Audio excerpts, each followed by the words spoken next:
పసిబిడ్డగా పుట్టి కూతురై పెరిగి కోడలై భర్తకు భార్యయై బిడ్డకు తల్లియై ఇల్లాలిగా తల్లిగా తల్లికి తల్లిగా నవ్వును ఏడుపును కలిపి దిగమింగి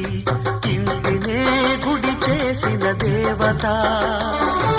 సెలవిమ్మని అడిగితే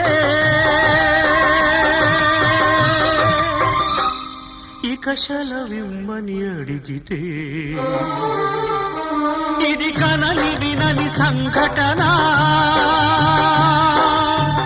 అపూర్వ సంఘటన ఇది ఎవ్వరికి